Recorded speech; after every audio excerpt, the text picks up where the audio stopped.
That's the fourth one, I think, this game. Mira has black hole. We didn't mention it because I'm just ignoring this black hole, but he does have it. Could potentially initiate onto this, right? I mean, the Rubik is nearby, though. There's black hole just committed. Rubik's coming by. Where's the follow? Someone help him. Someone deal damage. Palos finally stunned, and the counter black hole is up to 3! He managed to get there in time! Now Antares dies. Kiyotaka stalls with a command. He has to make any Ramses joins, and Nero might die in the backlines. Palos, though, fighting head on a second time. That is the shard for the song, which is why he's healing so much. And you do not deal with Palos.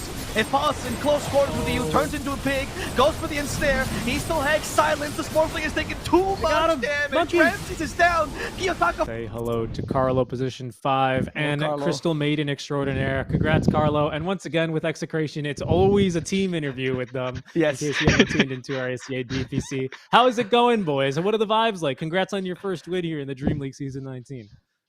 Thank you for that. Yeah, the vibes now, it's kind of chill, and yeah, we're just having fun.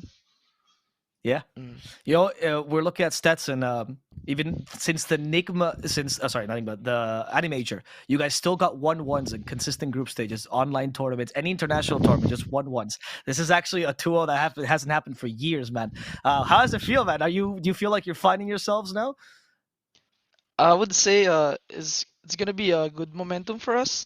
Okay. Also, for the team as well, the confidence right now is kind of good. So I hope we continue this kind of vibes.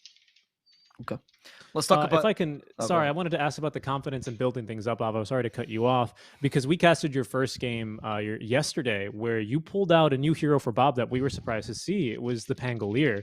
Can you tell us a little bit about that without revealing too much info?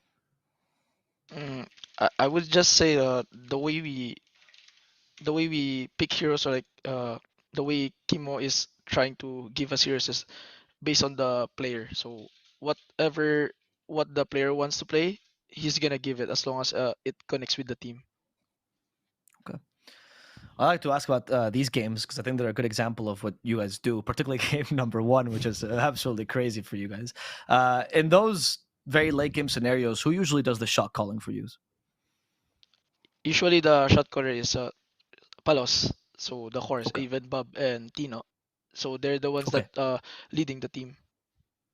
How do you find synergy in these incredibly crazy team fights that get broken off into like 5 smaller team fights? Do you guys all know what you have to do in your role, or is someone calling this out before the fight starts?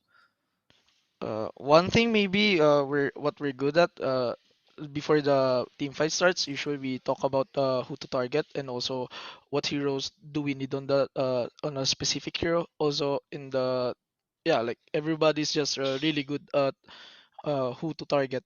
So yeah. Okay. There was something I saw in game 1 as well. There was one play where Bob was trying to get a solo kill up top with a Bat Rider, and he did something I never seen him do before. He backed because it was the wrong play to make.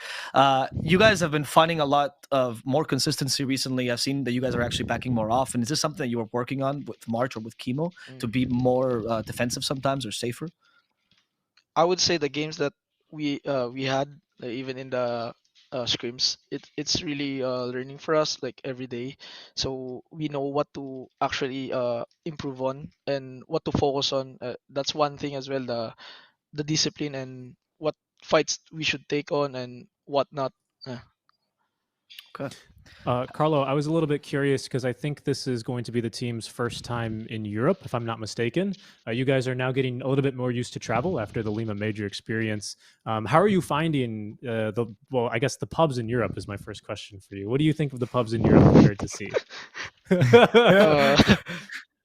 I would say one thing that I noticed is that in C there's a specific time that a lot of pro players are playing, unlike here, like it's kind of random.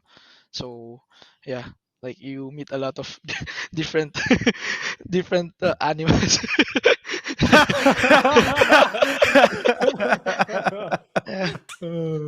Okay. I would say That's good to know. like, there's a lot of skilled players here, even though their ranks are lower, comparing in C.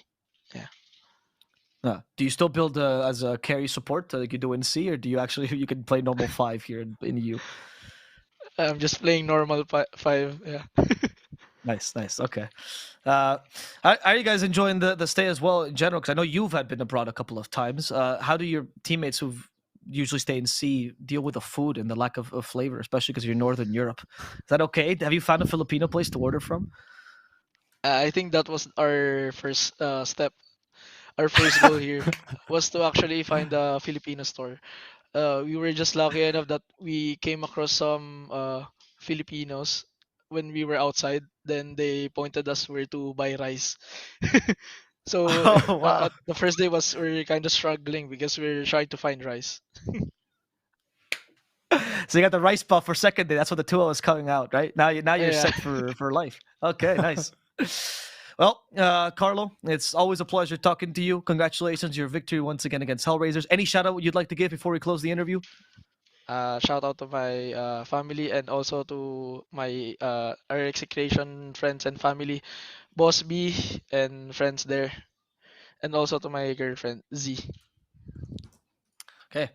Thank you so much for your time, Carlo. Congratulations again, and good luck in the rest of your matches, man. Take care. Thank you.